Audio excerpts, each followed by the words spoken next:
मुंह बंद है और आवाज कैसे आ रही है? हाँ, सही बात। हाँ बोलो।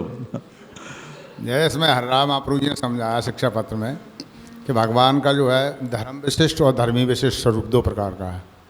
तो भगवान जो है जब धर्मी विशिष्ट होते हैं तब वो पुष्टि मार्ग स्वरूप में रहते हैं, धर्म विशिष्ट रहते हैं तब किसी एक धर्म को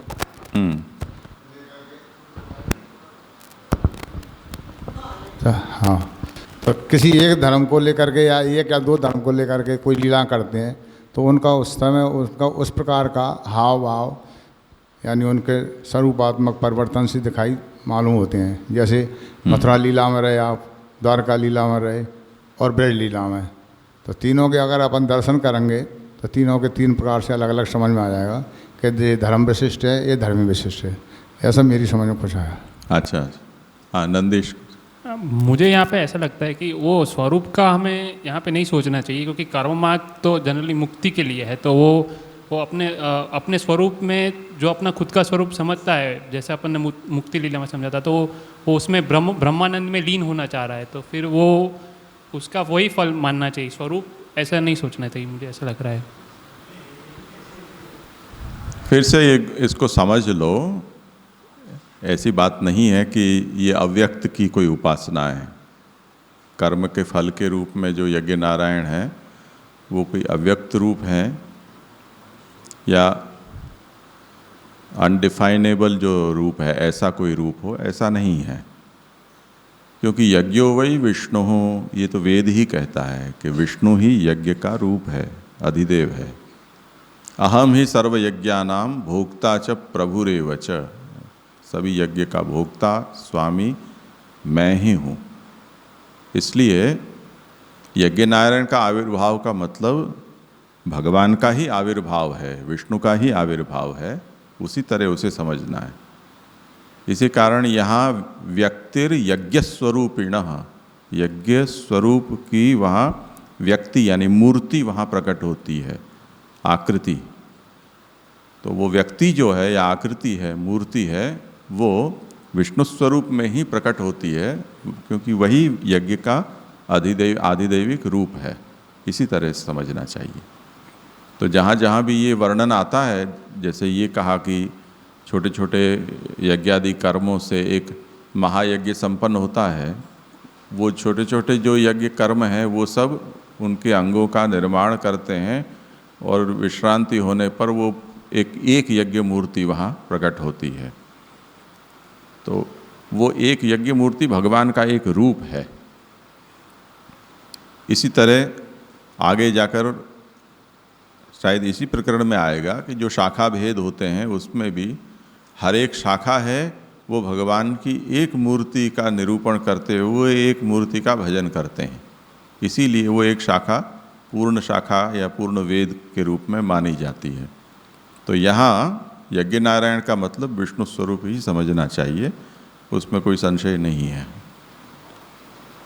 और जो यज्ञ अवतार कहा गया है, वो जो यज्ञ अवतार है वो इस व्यक्ति के रूप में अवतार नहीं है, पर यज्ञ संस्था का प्रादुर्भाव भगवान के द्वारा किया गया है, उस अर्थ में उसको अवतार समझना चाहिए। वो यज्ञ है वो उसका आधिदैविक स्वरूप फिर जैसे रामकृष्ण आदि के रूप में प्रकट हुआ है उस तरह से प्रकट हुआ हो और उसका कोई चरित्र हो, ऐसा निरूपण प्राप्त नहीं होता है। ભાગવતજીમાં યજ્ઞ નારાયણ અને એમના પત્ની नहीं, બંનેનું यज्ञ સાથે नारायण પ્રાકટ્ય की बात થયું। अलग है। એ જુદું स्वरूप છે જે हाँ, यज्ञ पुरुष या यज्ञ नारायण और यज्ञ अवतार, ये दोनों को पृथक समझना चाहिए। तो यज्ञ नारायण के रूप में तो वही विष्णु है, उसमें कोई अंतर नहीं है। पर यज्ञ स्वयं एक अवतार भी कहा गया है। वो यज्ञ अवतार का मतलब है यज्ञ संस्था का प्रादुर्भाव, कि अब से ये यज्ञ की प्रणाली इस रूप से शुरू होगी। उसके लिए जो भगवान ने उसका उपन्यास किया वो यज्ञ अवतार, वो एक पृथक अवतार है। यज्ञ नारायण सही है, वो व्यक्त रूप ही है। और जो वराह अवतार में जो यज्ञ के साथ पूरा संदर्भ लिया हाँ, है, यज्ञात्मक वराह का वर्णन है। वो कैसे समझना चाहिए? वो तो उस समय पृथ्वी का उद्धार करना है, उसके लिए भगवान ने उस रूप को वहाँ वर्णित किया है आदि अवतार के रूप में, और उसमें वराह के द्वारा जो कार्य करना है उस दृष्टि से उसमें उसके यज्ञ की भावना की गई है। वो यज्ञ वो ये नहीं है जो हम यहाँ जो कर्तव्य रूप बतला जाते हैं, अग्निहोत्र आदि के रूप में कहें, उस रूप में नहीं समझना चाहिए। भावना से उनमें, उनके अंगों में आदि में उनकी जी मतलब यहाँ पे ये जो आपने विष्णु कहा, मतलब वो गुणावतार वाले विष्णु नहीं, वो जो कृष्ण ही एज ए विष्णु। हाँ, ऐसा ही है, उसमें ये भेद नहीं है। हाँ।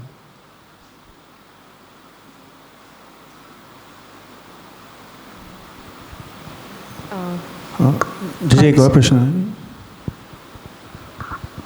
हाँ जी, यहाँ पे जैसे महाप्रभु जी शुद्धाद्वैत ब्रह्मवाद बताते हैं तो वो मानते हैं कि सब कुछ ब्रह्म ही बना है।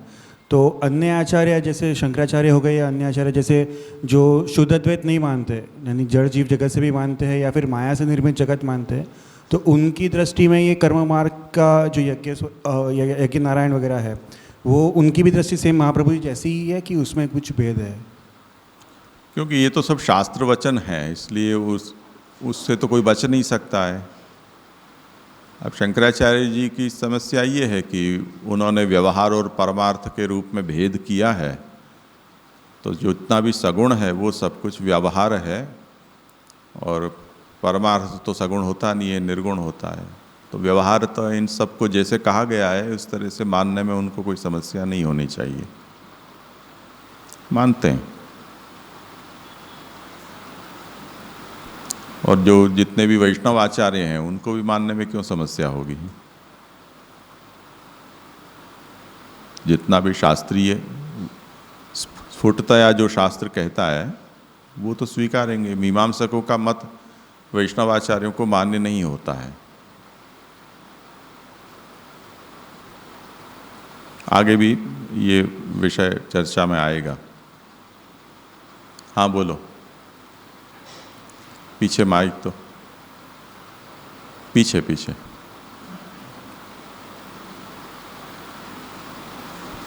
अच्छा जी, प्रणाम। इसमें लिखा है कि थोड़ा माइक पास रखो, सीधा। मोक्ष अमृत आदि पदंसो दुख अभाव कयो है, और दूसरे पैराग्राफ में लिखा है कि मोक्ष नाम सर्वथा दुख दूर होए सो कयो है। ये दो सर्वथा दुख दूर होए सो कयो है। हाँ, ये दो सेंटेंस में कॉन्ट्राडिक्ट क्यों कयो है? इसे ऑपोजिट क्यों कहा है? क्योंकि मोक्ष शब्द है वो तो किसी को ऐसे मुक्ति मिलती है उसके लिए यूज़ होता है, तो ऐसे कहाँ है ये जरा बताओ ना।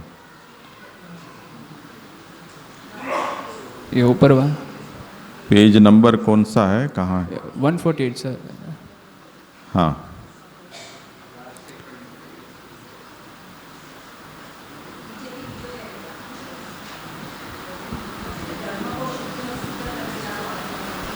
धर्म को सिद्ध करे वारो अर्थ है, या प्रकार साक्षात परंपरा करी के चार ही पुरुषार्थ हैं।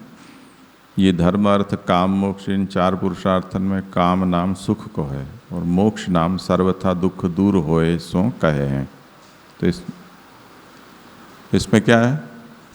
जैसे उसमें मैं ऐसे बता रहा हूँ कि ऊपर के पैराग्राफ में ऐसा लिखा है कि मोक्ष दुखा भाव सो है कयो है, और नीचे के पैराग्राफ में लिखा है कि मोक्ष सर्वथा दुख दूर होए सो कयो है। एक में सुख होने से मिल रहा है, दुख में दुख होने से मिल रहा है। तो मोक्ष तो किसी को मिलता है तो ऐसे सुख मिलता है ना, तो इसमें क्यों कॉन्ट्राडिक्ट सेंस में किया है? नहीं, ऐसा सुख कहीं नहीं कहा है। कहाँ कहा है? ऐसा नहीं,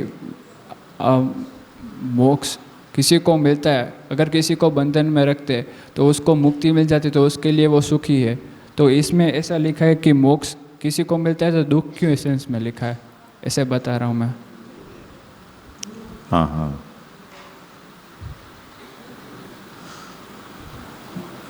बंधन से छूटना अगर सुख है तो बंधन छूटने के बाद किसी को अपने घर जाने मिलता हो या स्कूल छूटने के बाद घर जाने को मिलता हो, उसे हम क्या नाम देंगे?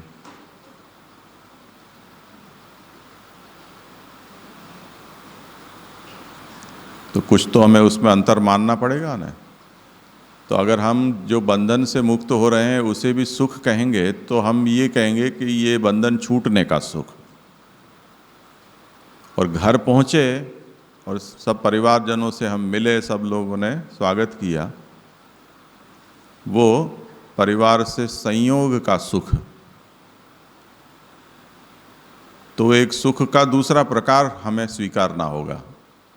अगर हम मोक्ष को दुखा भाव केवल नहीं मानना चाहते हैं, उसे सुख कहना चाहते हैं, तो दुखा भाव रूप सुख और कुछ प्राप्ति रूप सुख, ऐसे दो विभाग हमें सुख के करने पड़ेंगे। तो वो दो बात कॉन्ट्राडिक्टरी नहीं है। वो जो अनुभव करता है वो जानता है कि बंधन से छूटे। जैसे हम मजदूर के माथे पर सामान रख दें और वो सामान उतार दे तो उसे सुख मिला, ऐसा हम मानते हैं। वो तो सुखी ही था, उसे नया कुछ नहीं मिला है, केवल दुख उसका दूर हुआ है। तो दुख दूर होने को ही कोई सुख मान ले तो उसकी पात्रता बड़ी कमज़ोर है, वो सुख थोड़ी है। सुख तो तब होगा कि जब उसको प्लेटफॉर्म पर पंखा चल रहा हुआ वहाँ जाकर बैठे, बीड़ी वीड़ी सुलगाए या चाय पिए या दोस्तों के साथ गप्पा लगाए या अच्छा अच्छा खाना खाए टिफ़िन खोल के, वो सब सुख की कक्षा में गिना जाएगा। सामान उतर जाना सुख नहीं है, ऐसे कहा जाता है।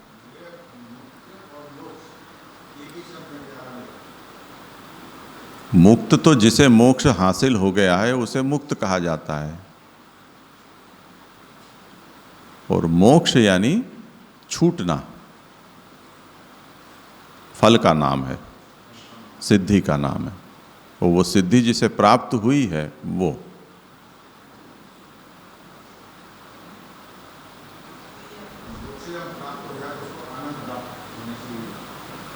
क्या? हाँ, पर वो पहला वाला आनंद है। जैसे थाली परोस दी तो मुस्कान तो आ ही जाती है, पर अभी थाली में कुछ है नहीं, खाली थाली है। तो वो मुस्कान कब तक टिकेगी?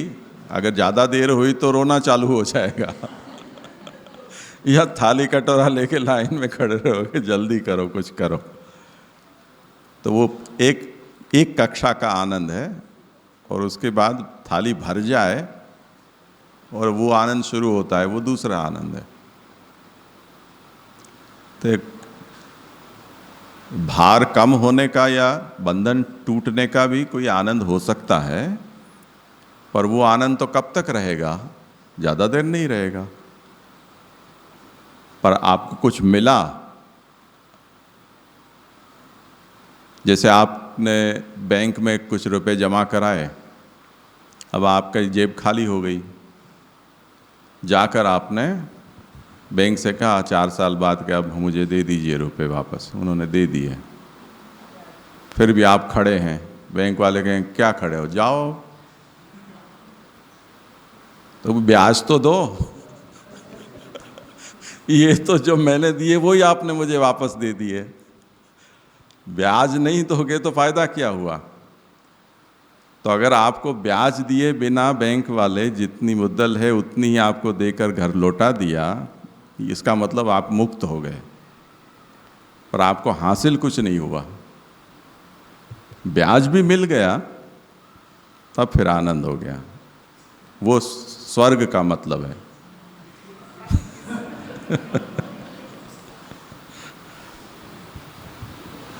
हाँ बोल। यज्ञ नारायण है वो ज्ञान मार्ग, जिसको ब्रह्म ज्ञान है उसको फल स्वरूप मिलते हैं। तो जो ब्रह्म ज्ञान है उसके दृष्टिकोण से हम देखें तो उसको तो स्वयं ब्रह्म ज्ञान हो गया है, तो वहाँ पे स्वरूप या आकृति गौण नहीं हो जाती। मतलब गौण क्यों? उसको स्वयं ब्रह्म ज्ञान हो गया तो उसको तो फल चाहिए, मतलब भगवान चाहिए, तो उसमें वो स्वरूप या आकृति में आसक्त क्यों होगा जिसको ब्रह्म ज्ञान है? नहीं, जैसे मूर्तिकार है वो खदान में से पत्थर लाता है और उसको ठोक के, छील के, घिस के मूर्ति बनाता जाता है। अभी जैसे केदारनाथ में शंकराचार्य जी की मूर्ति कर्नाटक के किसी शिल्पी ने बनाई। उसने कहा कि हम रोज़ 15, 17, 18 घंटे उसके ऊपर मेहनत करते थे और 9 महीने में वो बनी। अब वो 9 महीने का जो काल दिन रात वो लगा हुआ है उसमें, क्या वो ये नहीं चाहता है कि उसने अपने दिमाग में जो रूप सोचा वो रूप उसके सामने आ जाए? और वो रूप आ जाएगा तो वो क्या ये कहेगा कि मुझे इसकी कोई अपेक्षा नहीं है? ऐसा थोड़ी होता है। इसीलिए तो वो कर रहा था। तो 1 वर्ष में जो पंचयज्ञ की आवृत्ति वो न जाने कितने वर्षों तक और कितने जन्मों तक करता आ रहा है, और उसके द्वारा वो जिस रूप की भावना कर रहा है वो रूप उसके सामने प्रकट हो जाए तो वो तो उसकी अभिलाषा होगी ही ना, क्यों नहीं होगी? वो कैसे सोच सकता है उसका स्वरूप कैसा होगा? वो तो जीव है और भगवान का स्वरूप हम कैसे डिसाइड कर सकते हैं? नहीं, वो हम नहीं कर सकते हैं, पर वो वेद विहित प्रकार से कर रहा है। वहाँ ये बात कही गई है ना कि अब तुम यहाँ तक पहुँचे हो, अब तुम यहाँ तक पहुँचे हो, मूर्ति का निर्माण यहाँ तक पहुँचा है। वो प्रत्येक कर्म है वो वहाँ से उसको आगे बढ़ाता जा रहा है।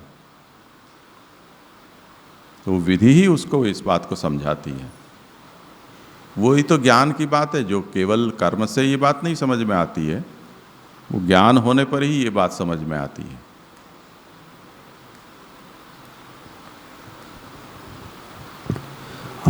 यहाँ रखें आज।